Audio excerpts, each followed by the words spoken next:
আপনার কি জানতেন যে ভারত শীঘ্রই দুটি গুরুত্বপূর্ণ ম্যাচ খেলবে, যা দেশের ফুটবলের ভবিষ্যৎ বদলে দিতে পারে? এই দুটি ম্যাচ না শুধু ভারতীয় ফুটবলকে নতুন দিকে নিয়ে যাবে, বরং ভবিষ্যতে আরও বড় বড় সুযোগের জন্য পথ প্রশস্ত করবে। আর এই সব কিছুর মধ্যে এফসির দুটি প্রতিযোগিতা রয়েছে, যা ভারতীয় ফুটবলের জন্য নতুন দিগন্ত উন্মোচন করতে পারে। আপনি কি প্রস্তুত? পুরো ভিডিওটি দেখুন, আমি আপনাকে সব কিছু বিস্তারিতভাবে বুঝিয়ে দেব। আজকের ভিডিওতে আমরা দুটি গুরুত্বপূর্ণ বিষয় নিয়ে আলোচনা করব।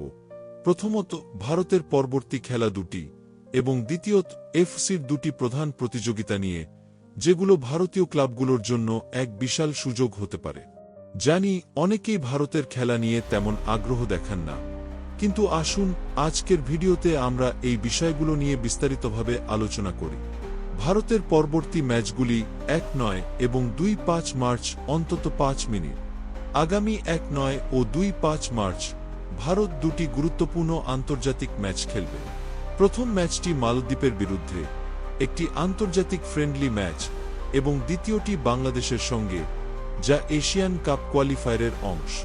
এই দুই ম্যাচের প্রতি আপনার যতটা না আগ্রহ আছে, তার চেয়ে অনেক বেশি গুরুত্ব রয়েছে এই ম্যাচগুলো। মনে রাখবেন, জাতীয় দল গঠনের জন্য এই ম্যাচগুলো একটি মাইলফলক হতে পারে। এখন অনেকেই হয়তো ভাবছেন, মালদ্বীপের মতো দল কেন ভারতের প্রতিপক্ষ হবে? ভারত তো মালদ্বীপের থেকে অনেক শক্তিশালী দল। এখানে আমাদের প্রথম প্রশ্ন আসে, কেন ভারত এমন দুর্বল দলগুলোর বিরুদ্ধে খেলছে? এই প্রশ্নের উত্তরটা একটু গভীরে গিয়ে বুঝতে হবে। বিশ্ব ফুটবলে অনেকেই মনে করেন যে বড় দলগুলো যেমন অস্ট্রেলিয়া, জাপান বা দক্ষিণ কোরিয়া, তাদের বিরুদ্ধে খেলা ভারতীয় দলের জন্য আরও উপকারী হবে। কিন্তু এখানে একটা বড় বাস্তবতা আছে। বড় দলগুলো ভারতের মতো ছোট দলগুলোর সঙ্গে খেলতে চায় না। কেন? কারণ এই ধরনের ম্যাচে তারা যে পরিমাণ পয়েন্ট অর্জন করবে, তার তুলনায় অন্য শক্তিশালী দলের বিরুদ্ধে খেলে বেশি লাভ হতে পারে।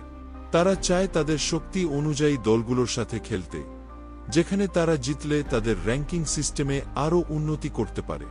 তবে ভারতের জন্য এর মানে এই যে, মালদ্বীপের মতো দলের বিরুদ্ধে খেললে তাদের শুরুর দিকের ভুলগুলো সংশোধন করার এবং ভবিষ্যতে বড় টুর্নামেন্টে ভালো করার সুযোগ পাবে। ভারতের ফুটবল দলের দিক থেকে এই ম্যাচগুলো এমন এক সময় যখন তারা নিজেদের শক্তি পরীক্ষা করতে পারবে। মালদ্বীপ যদি ভারতকে হারায়, তাহলে সেটা শক হবে, কিন্তু ভারতের কাছে একটা ভালো সুযোগ হতে পারে। এখানে একদম পরিষ্কার কথা হল, মালদ্বীপের বিরুদ্ধে জয় ভারতের জন্য এক ধাপ এগিয়ে যাওয়ার পদক্ষেপ হতে পারে। এমনকি যদি তারা ড্র করে, তাও অনেক কিছু শিখতে পারবে ভারতীয় দল। এখন আসুন আসল বিষয়টি নিয়ে আলোচনা করি, যা হচ্ছে ভারতীয় দলের এশিয়ান কাপ কোয়ালিফায়ার ম্যাচ। এই গ্রুপে ভারত রয়েছে সিঙ্গাপুর, বাংলাদেশ এবং হংকংয়ের সঙ্গে।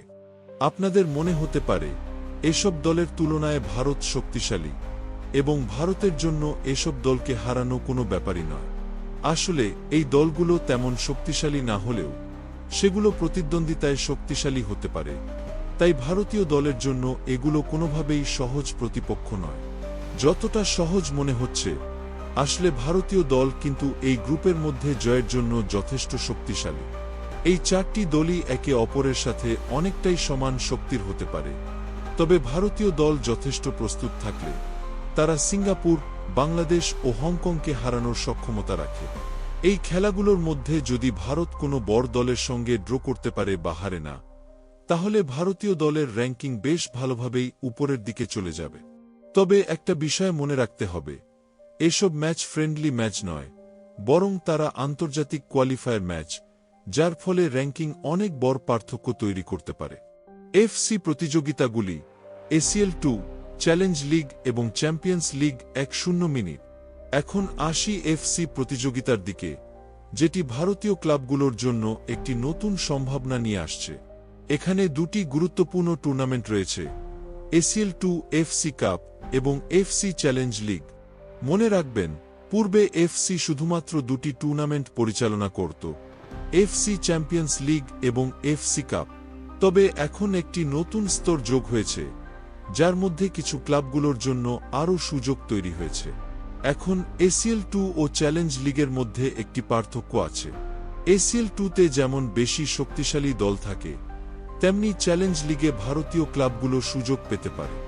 যদি আমরা মোহনবাগান বা ইস্ট বেঙ্গলের কথা বলি, তাহলে চ্যালেঞ্জ লিগে তারা ভালো করতে পারে।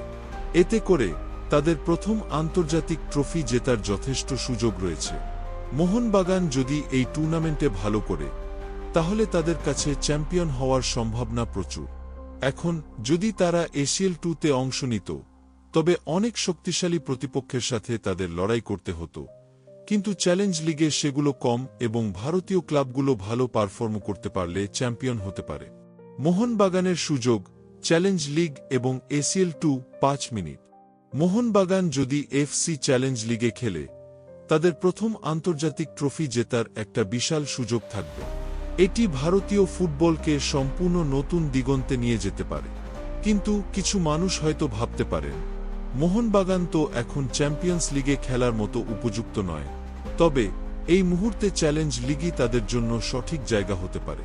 যদি তারা সেখানে জিততে পারে, তাহলে পরবর্তী স্তরে ACL 2-তে ওঠার অনেক সুযোগ রয়েছে।